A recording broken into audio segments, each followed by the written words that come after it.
ॐ भूर्भुवः स्वः तत्सवितुर्वरेण्यं भर्गो देवस्य धीमहि धियो यो नः प्रचोदयात् ॐ शान्ति शान्ति शान्तिः.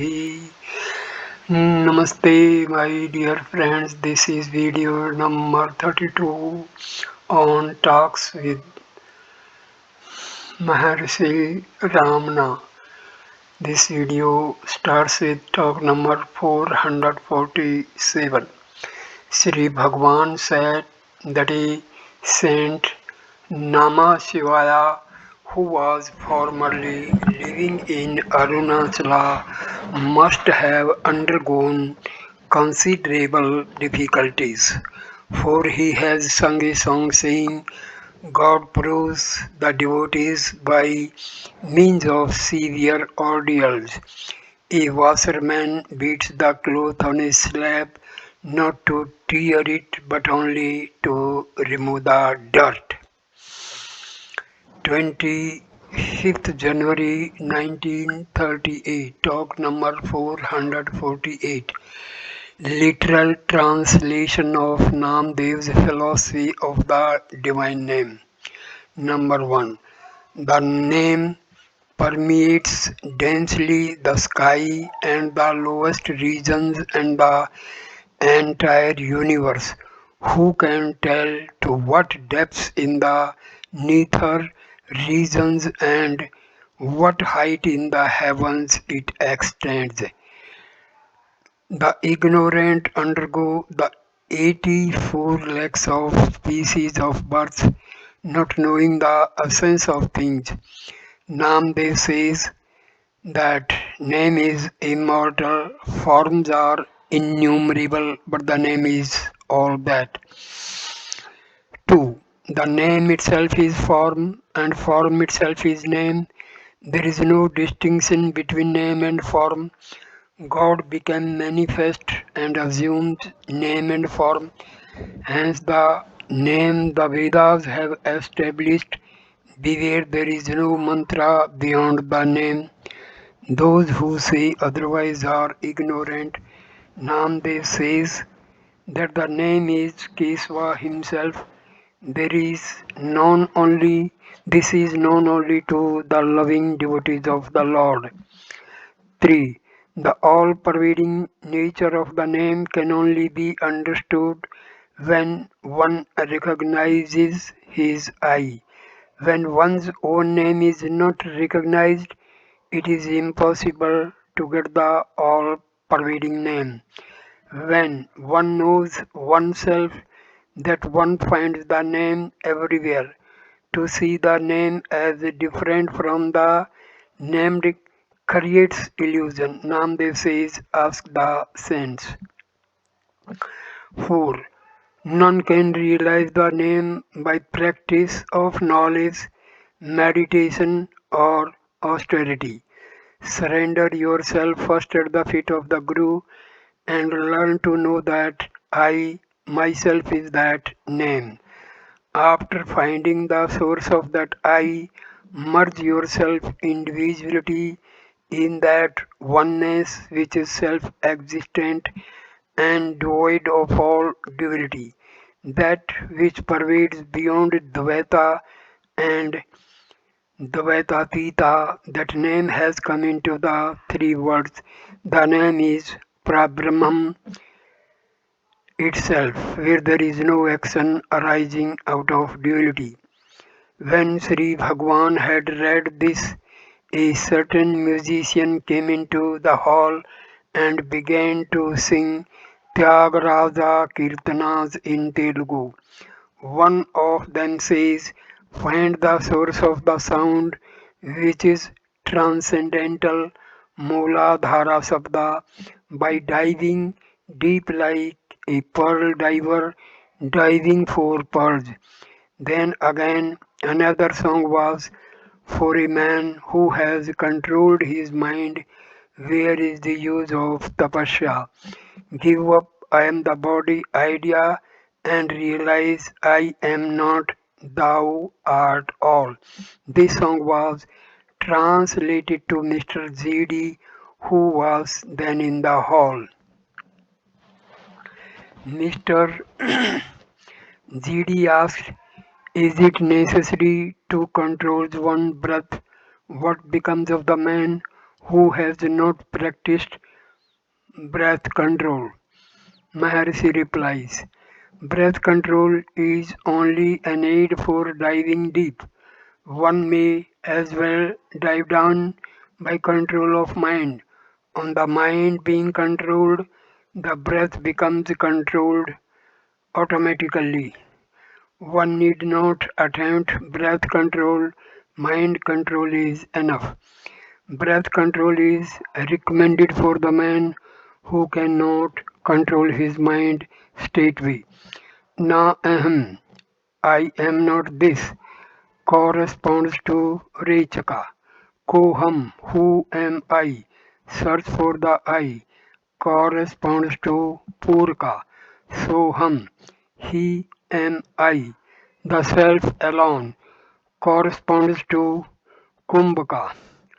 So these are the functions of pranayama. Again the three formulae are na ahem not I, ka ahem who I, sa ahem he I. Delete the prefixes and hold on to the common factor in all of them, that is ahem, I. That is the gist of the whole matter. Later on, Sri Bhagwan referred to the songs and said, Tyagaraja says, well, the mind should be controlled. The question arises, what is mind? He himself answers in the next couplet, saying that it is the I am the body idea.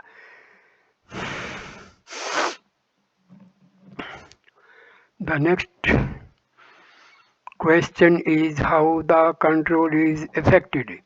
He answers again, saying, by complete surrender, realize that I am not and that all is He. The song is fine and compact. He also mentions the other method, namely control of breath. 31st January 1938, talk number 449. After, after Mr. GD had left, there was some reference to his visit to the ashramam.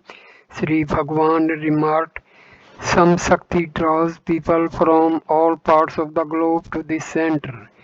A devotee aptly said that Shakti is not different from Sri Bhagwan. Sri Bhagwan immediately remarked, what Shakti drew me here originally? The same Shakti draws all others as well. Sri Bhagwan was happily in the mood to relate the following stories. Number 1. There was king with a devoted queen. She was a devotee of Sri Rama and yearned that her husband should similarly be a devotee. One night she found that the king mumbled something in his sleep. She kept her ears close to his lips and heard the word Rama repeated continually as in Japa. She was delighted and the next day ordered the minister to hold a feast. The king, having partaken of the feast, asked his wife for an explanation. She related the whole occurrence and said that the feast was in gratitude to God for the fulfillment of her long cherished wish.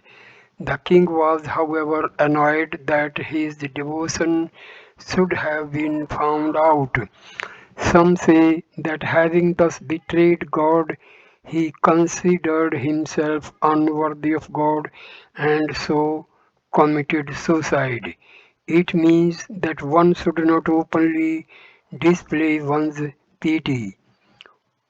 We may take it that the king told the queen not to make a fuss over his pity, and they then lived happily together. Second, Thondaraji Dipodi, Bhakta Grahanum, Alvar, one who delights in the dust of the feet of devotees. A devotee of this name was keeping a plot of land in which he grew tulsi, the sacred basil, made garlands of it, and supplied the same to the god in the temple. He remained a bachelor and was respected for his life and conduct. One day, two sisters who lived by prostitution walked near the garden and sat under a tree. One of them said, "How disgusting is my life that I soil my body and mind every day. This man's life is most desirable." The other replied, "How do you know his mind? Maybe he is not as good as he appears to be. The bodily functions may be forcibly controlled, and that the mind may be reveling in righteous thoughts.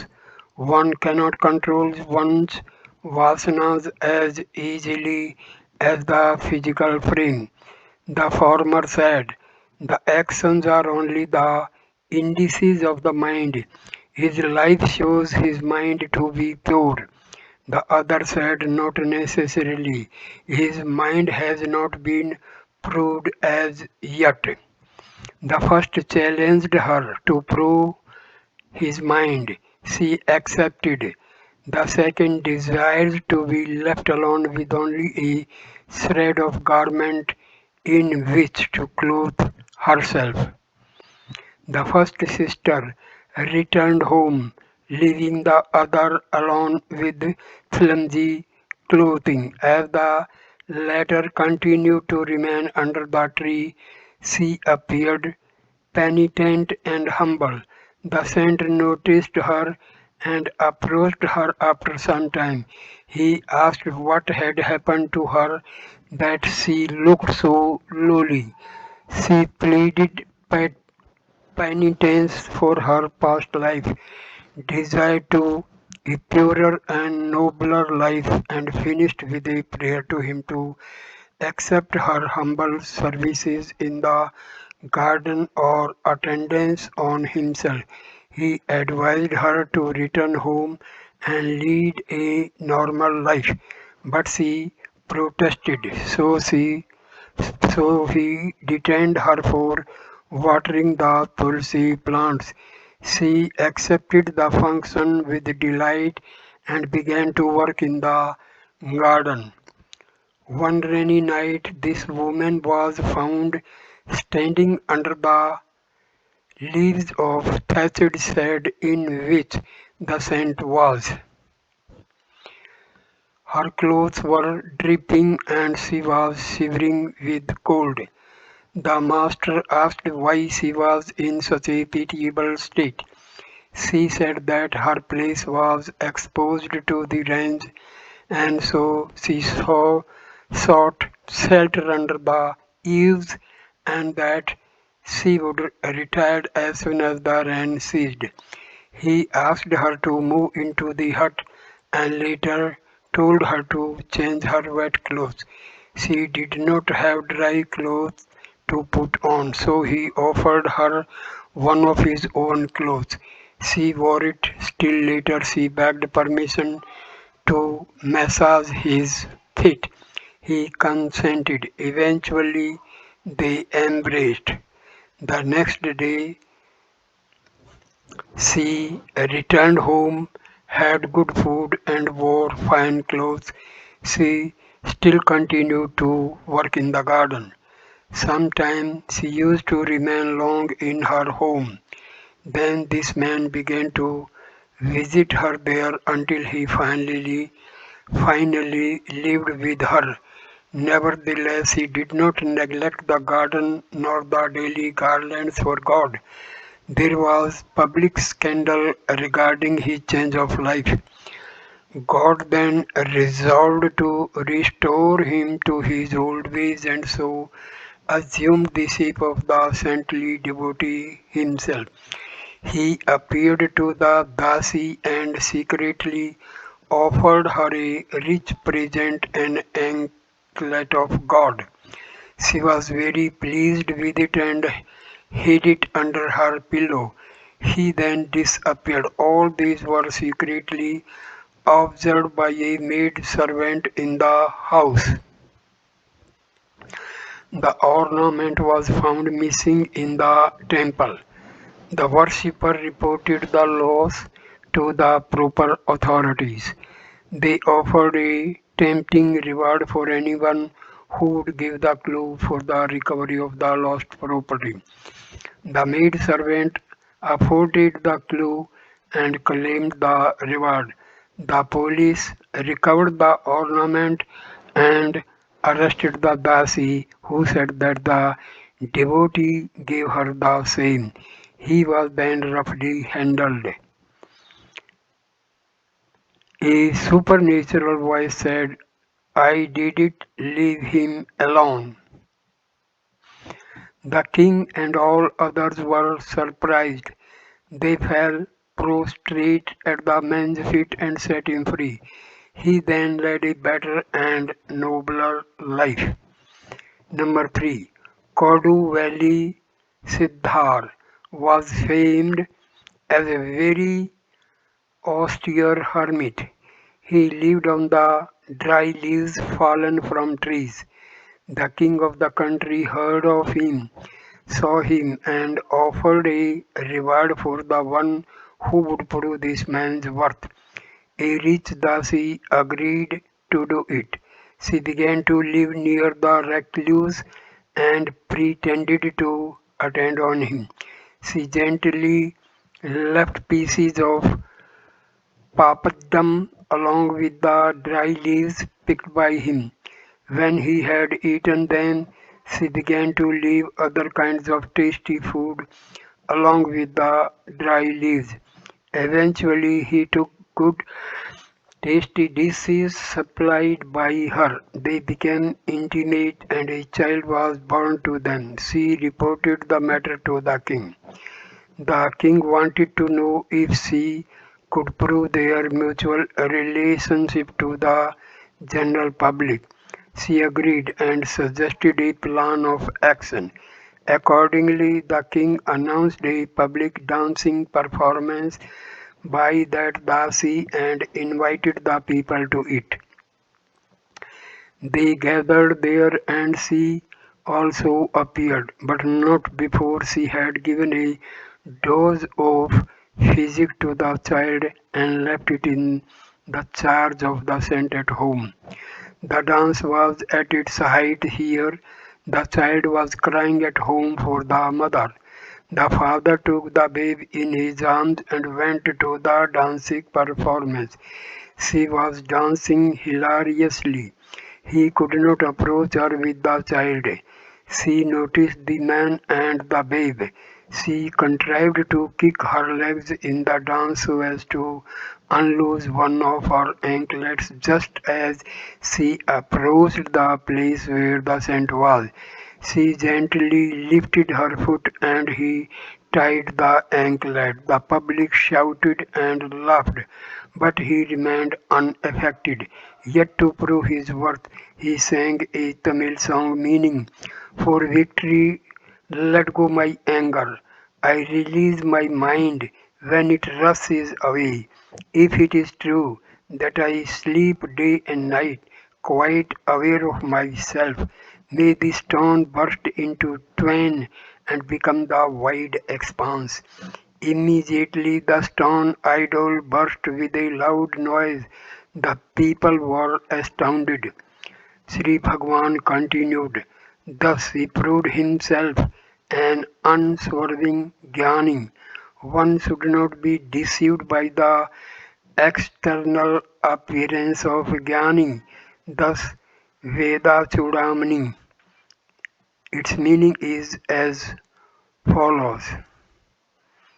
Although a Jivan Mukta associated with body may, owing to his prarabdha, appear to lapse into ignorance or wisdom, yet he is only pure like the ether, akasa, which is always itself clear, whether covered by dense clouds or cleared of clouds by currents of air.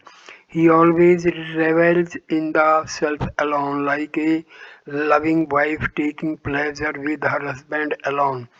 Though she attends on him with things obtained from others by way of fortune as determined by her prarabdha, though he remains silent like one devoid of learning, yet his spineless supineness is due to the implicit duality of the Vakari Vak, spoken words of the Vedas.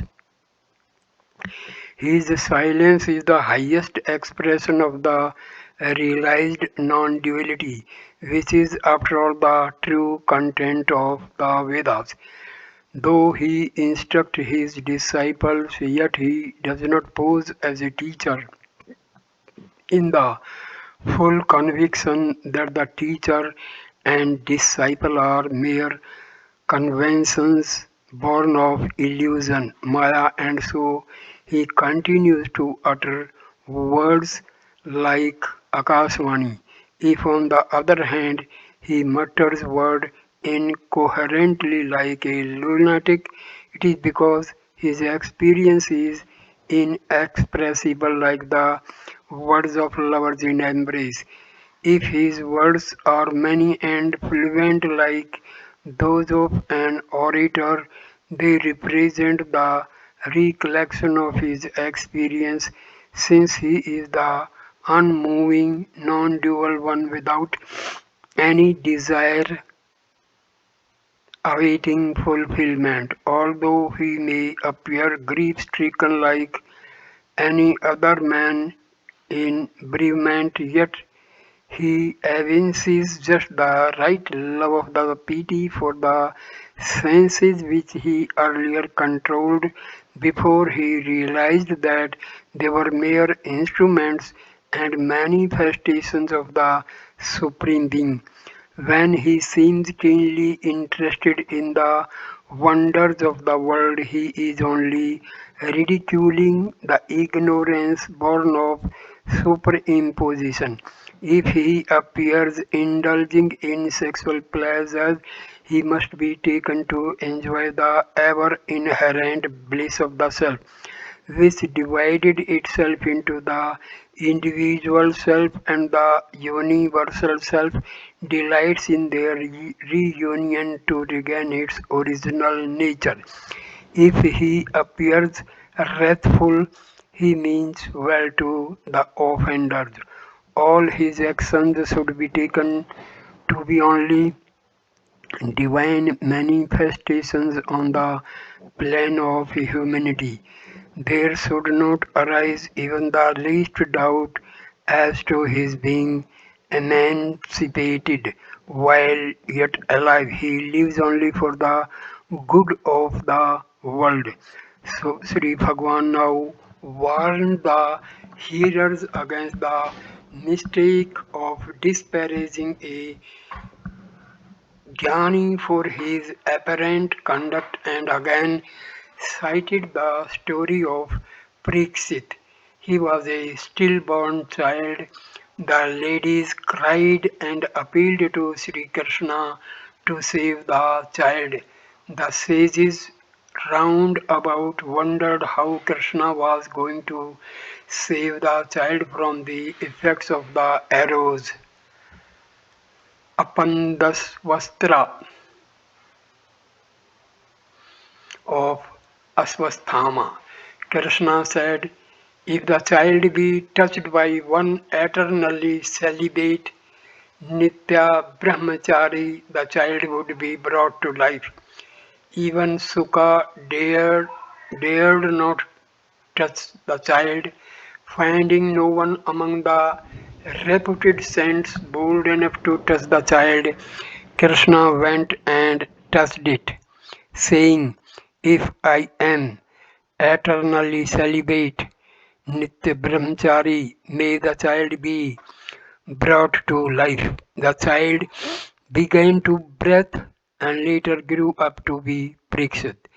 Just consider how Krishna, surrounded by 16,000 gopis, is a brahmachari. Such is the mystery of Jivan Mukti. A Jivan Mukta is one who does not see anything separate from the self.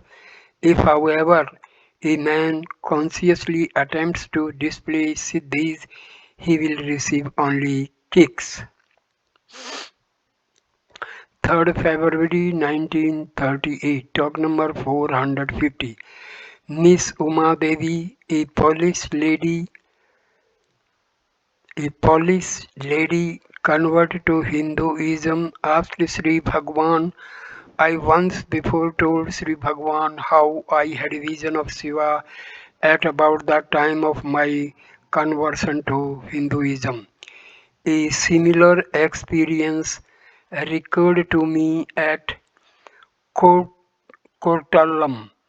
These visions are momentary, but they are blissful. I want to know how they might be made permanent and continuous. Without Shiva, there is no life in what I see around me. I'm so happy to think of him. Please tell me how his vision may be everlasting to me."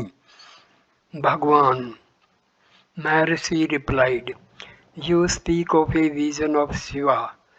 Vision is always of an object. That implies the existence of a subject. The value of the vision is the same as that of the seer. That is to say, the nature of the vision is on the same plane as that of the seer. Appearance implies disappearance also. Whatever appears must also disappear. A vision can never be eternal, but Shiva is eternal. The Prataksha vision of Shiva to the eye signifies the existence of the eyes to see, the buddhi intellect lying behind the sight, the seer behind the buddhi and the sight, and finally the consciousness underlying the seer. This Prataksha vision is not as real as one imagines it to be, because it is not intimate and inherent. It is not first hand.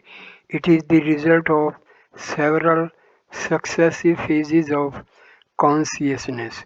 Of these, consciousness alone does not vary, it is eternal. It is Shiva, it is the self. The vision implies the seer. The seer cannot deny the existence of the self. There is no moment when the self as consciousness does not exist, nor can the seer remain apart from consciousness. This consciousness is the eternal being and the only being. The seer cannot see himself. Does he deny his existence because he cannot see himself with the eyes as Pratyaksha in vision? No. So, Pratyaksha does not mean seeing but being. To be is to realize. Hence, I am that I am. I am is Shiva. Nothing else can be without him. Everything has its being in Shiva and because of Shiva. Therefore, inquire, who am I?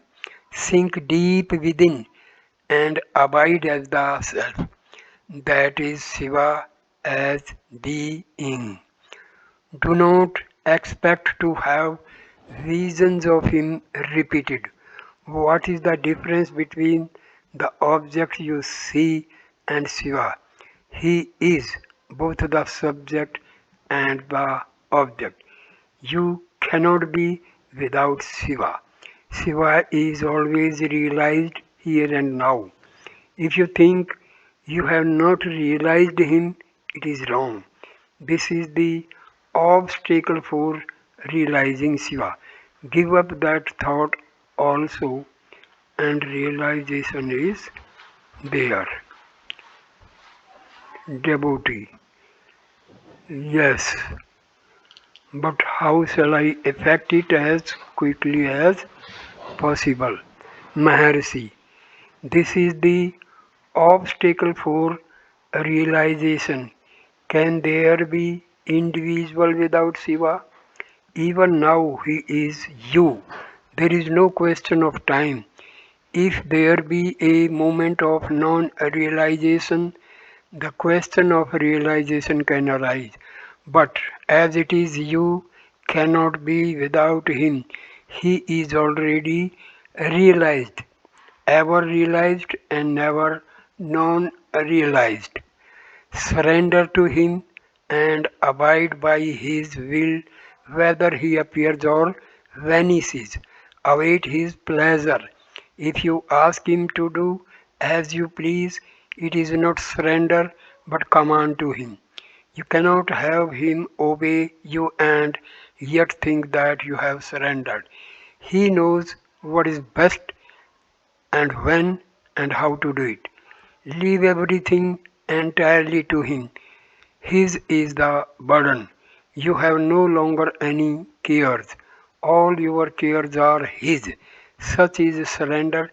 This is bhakti. Or inquire to whom these questions arise. Dive deep in the heart and remain as the self. One of these two ways is open to the aspirant. Sri Bhagwan also added, there is no being who is not conscious and therefore who is not Shiva. Not only is he Shiva, but also all else of which he is aware or not aware. Yet he thinks in sheer ignorance that he sees the universe in diverse forms, but if he sees himself, he is not aware of his separateness from the universe. In fact, individuality and the other entities vanish, although they persist in all their forms. Shiva is seen as the universe, but the seer does not see the background itself. Think of the man who sees only the cloth and not the cotton of which it is made of, or of man who sees the pictures moving on the screen in a cinema show and not the screen itself as the background, or again the man who sees the letters which he reads but not the paper on which they are written. The objects are thus consciousness and formed, but the ordinary person sees the objects in the universe but not Shiva in these forms. Shiva is the being assuming these forms and the consciousness seeing them. That is to say, Shiva is the background underlying both the subject and the object, and again Shiva in repose and Shiva in action, or Shiva and Shakti, or the Lord and the universe. Whatever it is said to be, it is only consciousness, whether in repose or in action. Who is there that is not conscious? So, who is not realized? How then can questions arise doubting realization or desiring it? If I am not Pratyaksha to me, I can then say that Shiva is not Pratyaksha. These questions arise because you have limited the self to the body. Only then the ideas of within and without, of the subject and object, arise. The objective visions have no intrinsic value. Even if they are everlasting, they cannot satisfy the person. Uma has Shiva always with her. Both together form Ardhanarishwara. Yet she wanted to know Shiva in his true nature. She made tapas. In her dhyana she saw a bright light. She thought, this cannot be Shiva, for it is within the compass of my vision. I am greater than this light. So she resumed her tapas. Thoughts disappeared, stillness prevailed. She then realized that being is Shiva in his true nature. Muruganar cited a Parj stanza: to remove my darkness and give me light, the grace must work through me only. Sri Bhagwan mentioned Manik Vachagarj, we do, we do bhajana and the rest, but we have not seen nor heard of those who had seen thee. One cannot see God and yet retain individuality. The seer and the seen unite into one being.